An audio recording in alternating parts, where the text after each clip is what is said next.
بسم اللہ الرحمن الرحیم بسم اللہ الرحمن الرحیم۔ سبق نمبر 35 نفحۃ العرب۔ عزیز طلبہ کرام، آج کے سبق میں ہم ظرافۃ ادبیۃ سابقہ سبق کے اندر 2 واقعات پڑھے تھے، تو ان 2 واقعات کی وضاحت اور تفصیل ہے، اور ساتھ ساتھ وسمع اعرابی سے لے کر آخر تک پڑھیں گے۔ سابقہ سبق میں 2 واقعات کی طرف اشارہ تھا، ان میں سے پہلا واقعہ کا تعلق حضرت عباس اور حضرت علی رضی اللہ تعالی عنہما سے ہے، اور اس کی تفصیل یہ ہے کہ حضور نبی کریم صلی اللہ علیہ وسلم کے وصال کے بعد حضرت علی اور حضرت عباس رضی اللہ تعالی عنہما حضرت صدیق اکبر رضی اللہ تعالی عنہ کی خدمت میں حاضر ہوئے، اور حضور صلی اللہ علیہ وسلم کے ترکہ کے حوالے سے گفتگو ہوئی، ترکے سے وراثت کا مطالبہ کیا، چچا اور دامادی کے رشتے کے حوالے سے اس وقت ان دونوں کے درمیان، یعنی حضرت علی اور حضرت عباس رضی اللہ تعالیٰ عنہما کے درمیان کچھ بات چیت ہوئی، تو اسی بات چیت کی طرف سبق میں اشارہ کیا کہ ان علیًا بارز العباس۔ چنانچہ حضرت ابوبکر صدیق رضی اللہ تعالیٰ عنہ نے فرمایا کہ حضور علیہ السلام کے ترکے میں وراثت جاری نہ ہوگی۔ حضرت علی اور حضرت عباس رضی اللہ تعالیٰ عنہما کا خیال یہ تھا کہ حضرت صدیق اکبر رضی اللہ عنہ اس سلسلے میں غلطی پر ہے، مگر حضرت ابوبکر نے حضور علیہ السلام کے ارشاد پڑھ کر سنایا لا نورث ما ترکنا صدقہ، تو اس کے بعد یہ معاملہ ٹھنڈا ہو گیا، اور حضرت علی اور حضرت عباس رضی اللہ تعالی عنہما کو بھی سمجھ میں آ گئی۔ دوسرا واقعہ حضرت داؤد علیہ السلام سے متعلق ہے، اور یہ واقعہ تفصیلاً توریت کے صحیفہ شموئیل میں مذکور ہے، اور اس میں حضرت داؤد علیہ السلام کے متعلق ناشائستہ حرکت کے ارتکاب کا ذکر کیا گیا ہے، معاذ اللہ۔ دراصل اسرائیلی روایات میں جا بجا ایسے مضحکہ خیز حکایات کا ذکر ہے جنہیں پڑھ کر انبیاء کرام جیسی مقدس ہستیوں کے متعلق نبی اور رسول ہونے کا کیا یقین ہو سکتا ہے، یہ بھی باور نہیں ہوتا کہ وہ با اخلاق بزرگ ہستیاں ہیں۔ تو یہ ایک اسرائیلی واقعہ ہے، تو اس واقعے کو آپ کے سامنے ذکر کرتے ہیں تاکہ سبق کی وضاحت اچھے طریقے سے ہو جائے۔ اس واقعے کی تفصیل حضرت مولانا قاضی زین العابدین میرٹھی نے اپنی کتاب قصص القرآن میں ذکر کی ہے، اور وہ تفصیل یہ ہے کہ شام کے وقت داؤد علیہ السلام اپنے پلنگ پر سے اٹھ کر بادشاہی محل کی چھت پر ٹہلنے لگا، اور چھت پر سے اس نے دیکھا کہ ایک عورت نہا رہی ہے۔ وہ عورت نہایت خوبصورت تھی۔ تب داؤد نے لوگ بھیج کر اس عورت کا حال دریافت کیا۔ کسی نے کہا وہ انعام کی بیٹی بنت سبو تو نہیں جو حتی اوریا کی بیوی ہے؟ داؤد نے لوگ بھیج کر اسے بلا لیا۔ وہ اس کے پاس آئی اور اس نے اس سے خلوت کی، کیونکہ وہ اپنی ناپاکی سے پاک ہو چکی تھی۔ پھر اپنے گھر کو چلی گئی، اور وہ عورت حاملہ ہو گئی۔ سو اس نے داؤد کے پاس خبر بھیجی کہ میں حاملہ ہوں۔ صبح کو داؤد نے یوآب کے لیے ایک خط لکھا جو سپہ سالار تھا۔ اس نے لکھا کہ اوریا کو گمسان میں سب سے آگے رکھنا، اور تم اس کے پاس سے ہٹ جانا تاکہ وہ مارا جائے۔ اور اس شہر کے لوگ نکلے اور یوآب سے لڑے، اور وہاں داؤد کے خادموں میں سے تھوڑے سے لوگ کام آئے، اور حتی اوریا بھی مارا گیا۔ جب اوریا کی بیوی نے سنا کہ اس کا شوہر اوریا مر گیا تو وہ اپنے شوہر کے لیے ماتم کرنے لگی، اور جب سوگ کے دن گزر گئے تو داؤد نے اسے بلوا کر اس کو اپنے محل میں رکھ لیا، اور وہ اس کی بیوی بن گئی، اور اس سے اس کے ہاں ایک لڑکا پیدا ہوا، اور یہ لڑکا سلیمان تھا۔ لیکن اس کام سے جسے داؤد نے کیا تھا خداوند ناراض ہوا، گویا حضرت داؤد زانی بھی تھے، نعوذ باللہ، قاتل بھی تھے، اور خدا ان سے ناراض بھی تھا۔ تو اب یہ واقعہ ہے قرآن کی سورہ صاد میں جو واقعہ حضرت داؤد علیہ السلام سے متعلق مذکور ہے، تو اس کو پڑھ کر یہ لگتا ہے کہ یہ خواہ مخواہ کی قصے کہانی اور ایک اسرائیلی روایات ہے۔ چنانچہ ہم سورہ صاد کے واقعہ کے ساتھ موازنہ کرتے ہیں کہ سورہ صاد میں ہے وَهَلْ أَتَاكَ نَبَأُ الْخَصْمِ إِذْ تَسَوَّرُوا الْمِحْرَابَ، اور کیا تم کون دعویداروں کی خبر پہنچی ہے جب وہ عبادت خانہ کی دیوار پھاند کر داؤد علیہ السلام کے پاس آئے تو وہ ان کے بے وقت اور بے طریقے آنے سے ڈر گئے۔ انہوں نے کہا ڈرو مت، ہم دونوں میں ایک جھگڑا ہے کہ ہم میں سے ایک نے دوسرے پر زیادتی کی ہے، تو ہم اس لیے آئے ہیں کہ آپ ہم میں انصاف کے ساتھ فیصلہ کر دیجئے اور ٹالنے والی بات نہ کیجئے اور ہم کو سیدھے راستے پر لگا دیجئے۔ جھگڑا یہ ہے ان ھذا اخی، یہ میرا بھائی ہے، لہ 99 نعجہ، اس کے پاس 99 دمبیاں ہیں اور میرے پاس ایک ہی دمبی ہے۔ اب یہ کہتا ہے کہ اپنی دمبی بھی میرے حوالے کر دے اور بات چیت میں بھی مجھے دبا لیتا ہے کہ دوسرے بھی اس کے ہم نوا ہو جاتے ہیں۔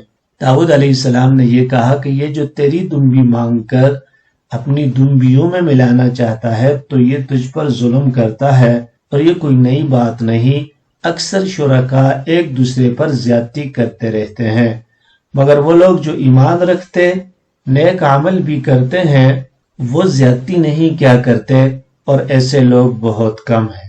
اب داؤد علیہ السلام کو خیال آیا کہ ہم نے ان کی آزمائش کی ہے، پھر انہوں نے اپنے پروردگار کے آگے استغفار کی، سجدے میں گر پڑے اور خدا کی طرف رجوع ہوئے، تو ہم نے ان کی یہ خطا معاف کر دی اور ان کے لیے ہمارے پاس مرتبہ ہے اور اچھا ٹھکانہ۔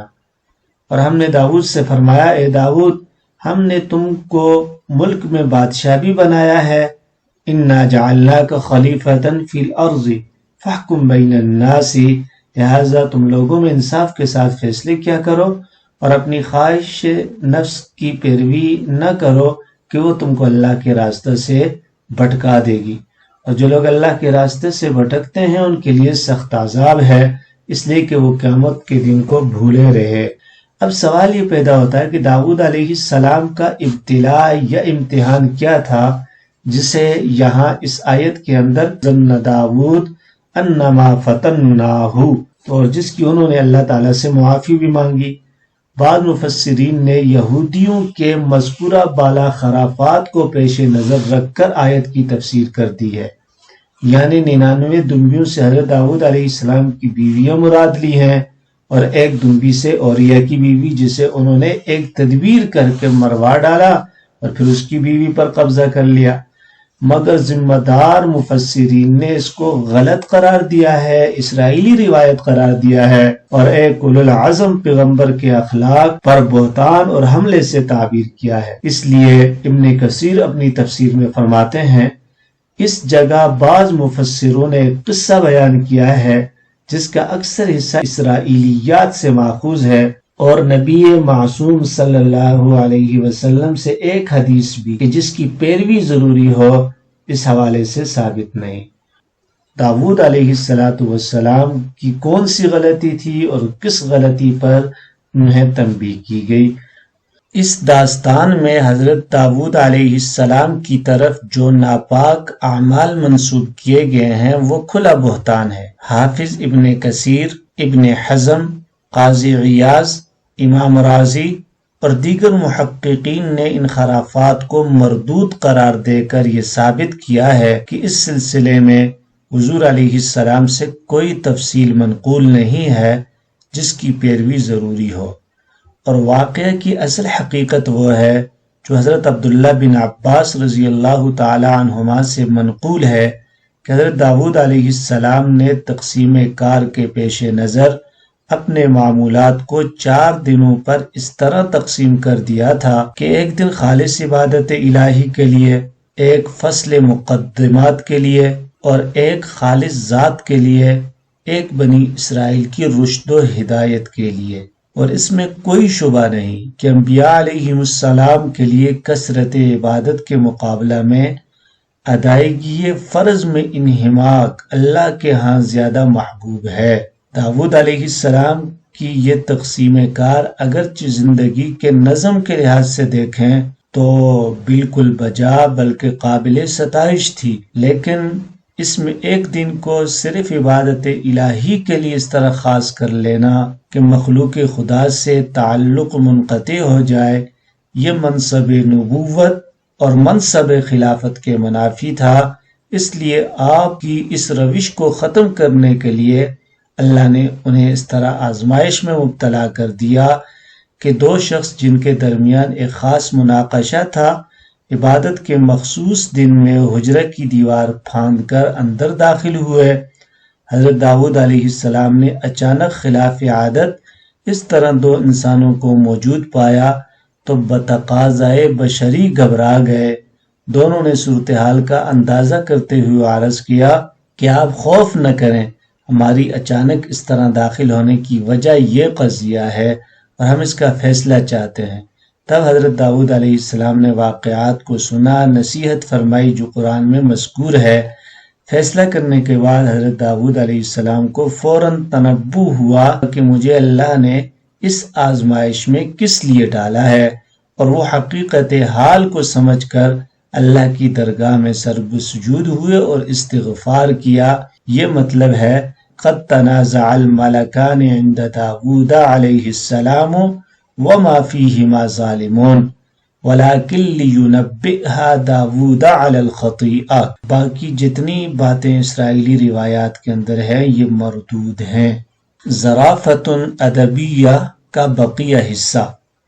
وسمع اعرابی ابا المکنون النحوی وهو يقول في دعاء الاستسقاء اللهم ربنا وإلهنا ومولانا فصل على محمد نبينا ومن أراد بنا سوءا فأحط ذلك السوء به كإحاطة القلائد بأعناق الولائد ثم أرسخه على هامته كرسوخ السجيل على هام أصحاب الفيل اللهم اسقنا غيثا مغيثا مريعا مجلجلا مستنفرا صحا مسفوحا طبقا غدقا منفجرا نافعا لعامتنا وغير ضار لخاصتنا فقال الأعرابي يا خليفة نوح هذا الطوفان ورب الكعبة دعني حتى آوي إلى جبل يعصمني من الماء۔ ایک اعرابی نے ابو مکنون نحوی کو استسقاء کی دعا میں یہ کہتے ہوئے سنا، اللہم ربنا، اے ہمارے پروردگار، و الہنا اور معبود، و مولانا اور ہمارے آقا، فصلی علی محمد نبینا، رحمت کاملہ نازل فرما ہمارے نبی محمد صلی اللہ علیہ وسلم پر، ومن اراد بنا سوءا، اور جو شخص ہمارے ساتھ برائی کا ارادہ کرے، فأحط ذلك السوء به كإحاطة القلائد بأعناق الولائد، تو اس کو اسی برائی سے اس طرح گھیر لے جیسے ہار بچیوں کی گردنوں کو گھیر لیتے ہیں۔ ثم ارسخه على هامته كرسوخ السجيل على هام اصحاب الفیل، اور پھر اسے اس کی کھوپڑی پر اصحاب فیل کی کھوپڑیوں پر کنکری کے جمنے کی طرح جما دے۔ اللہم اسقنا غیثا مغیثا، اے اللہ ہمیں ایسی بارش سے سیراب فرما، مغیثا جو سختی سے نجات دینے والی ہو، مریعا شادابی بخشنے والی ہو، مجلجلاً گرج کر برسنے والی ہو، مستنفراً زیادہ ہو، صحاً تیز ہو، مسفوحاً بہنے والی ہو، طبقاً عام ہو، غدقاً زیادہ ہو، منفجراً موسلا دھار ہو، نافعاً لعامتنا عام لوگوں کے لیے نفع بخش ہو، غیر ضار لخاصتنا خواص کے لیے نقصان دہ نہ ہو۔ فقال الاعرابی، تو اعرابی نے کہا، یا خلیفۃ نوح، اے نوح علیہ السلام کے خلیفہ، ھذا الطوفان ورب الکعبہ، یہ طوفان عظیم ہے رب کعبہ کی قسم، دعنی مجھے چھوڑیے، حتی آوی الی جبل یعصمنی من الماء، تاکہ میں کسی ایسے پہاڑ کی پناہ لوں جو مجھے پانی سے بچا لے۔ استسقاء، استسقا یستسقی، استسقاء باب استفعال سے بارش طلب کرنا۔ فاحط امر حاضر ہے احاطہ سے، احاطہ کر لینا، گھیر لینا۔ احاطہ یحیط احاطتاً، گھیر لینا، احاطہ کرنا۔ قلائد اس کی واحد قلادتن آتی ہے، ہار، مالا۔ ولائد ولیدہ کی جمع ہے، بچیاں۔ ارسخہ، ارسخ یرسخ ارساخن باب افعال سے راسخ کرنا، مضبوط کرنا، جمانا۔ ہامتہ، کھوپڑی، ہر چیز کا سرا، اس کی جمع ہامات اور ہام آتی ہے۔ ہامہ تخفیف میم، اس کا مطلب ہوتا ہے تخفیف میم کے ساتھ پیشانی، اور ہامہ تشدید میم کے ساتھ ہر زہردار کیڑا جیسے سانپ، بچھو وغیرہ، اس کی جمع حوام آتی ہے۔ اور کبھی حوام کا اطلاق ان کیڑوں پر بھی ہوتا ہے جو زہر والے نہیں ہیں، جیسے حدیث میں ہے ایوزی کا حوام رأسک، یا حوام رأس سے مراد جوئیں ہیں۔ السجیل کنکر، فریابی نے مجاہد سے روایت کی ہے کہ سجیل فارسی زبان کے 2 کلمے ہیں جن کو اہل عرب نے ایک کلمہ بنا دیا۔ ایک کلمہ سج بمعنی پتھر اور دوسرا کلمہ جیل بمعنی مٹی، تو اس کے معنی سنگ گل یعنی کنکر ہوئے۔ اصحاب الفیل، اصحاب ابرہہ جنہوں نے مکہ پر چڑھائی کی تھی اور اللہ کے عذاب کے مستحق ہوئے تھے۔ غیثن بارش، مغیثن فریاد رس۔ غیثن اس کی جمع غیوث آتی ہے۔ اغاث یغیث اغاثتن باب افعال سے فریاد رسی کرنا۔ مریعن اراع یریع اراعتن سرسبز ہونا، شادابی بخشنا۔ مجلجلن گرجنے والا بادل، جلجل السحاب یجلجل جلجلتن گرجنا۔ مسحنفرن، اسحنفر یسحنفر اسحنفارن باب افعلال بکثرت۔ صحن، صح یصح صحن بہت بہنا۔ مصفوحن، صفح یصفح صفحا، صفح الماء والماء یصفح صفحا، لازمی اور متعدی دونوں طرح استعمال ہوتا ہے، پانی بہانا یا پانی بہنا۔ طبقاً، طبق عام بارش۔ غدقاً، غدق المطر یغدق غدقاً باب سمیع سے بکثرت بارش ہونا۔ منفجراً، انفجر الماء ینفجر انفجاراً باب انفعال سے پانی جاری ہونا۔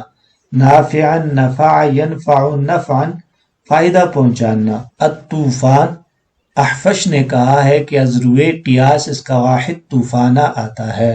دعنی، ودع یدع ودعاً چھوڑنا۔ آوی، اوا الی مکان یاوی ایواء باب ضربہ سے کسی جگہ پناہ لینا۔ یعصمنی، عصم یعصم عصمتاً بچانا، حفاظت کرنا۔ ترکیب، وہو یقول فی دعاء الاستسقاء، یہ جملہ ابو المکنون سے حال واقع ہے۔ ومن اراد بنا سوءا، یہ جملہ موصول صلہ مل کر متضمن معنی شرط ہے۔ فاحط ذالک السوء، یہ متضمن معنی جزا ہے۔ کرسوخ السجیل، ارساخاً مفعول مطلق کی صفت ہے، اور کاف جارہ مشابہن سے متعلق ہے۔ علی حام اصحاب الفیل، یہ رسوخ سے متعلق ہے۔ وضاحت، اس عبارت میں ادبی ظرافت کا تعلق یا خلیفۃ نوح سے ہے کہ اس جملے سے ظرافت سمجھ آ رہی ہے جب ابو المکنون نحوی نے اتنی دعا کر دی، اتنی زیادہ کہ غیثم، مغیثم، مریعن، مجلجلن، مسحنفرن، صحن، مصفوحن، طبقن، غدقن، منفجرن، تو یہ سارے الفاظ جب استعمال کیے تو عربی نے برجستہ کہا یا خلیفۃ نوح، نوح علیہ السلام کے خلیفہ، آپ کی اس دعا سے تو اتنا طوفان آ جائے گا کہ حضرت نوح کے زمانے کے طوفان سے بھی بڑھ جائے گا، خدا را مجھے چھوڑیے تاکہ میں کسی پہاڑ پر چڑھ جاؤں تاکہ پانی سے محفوظ رہوں۔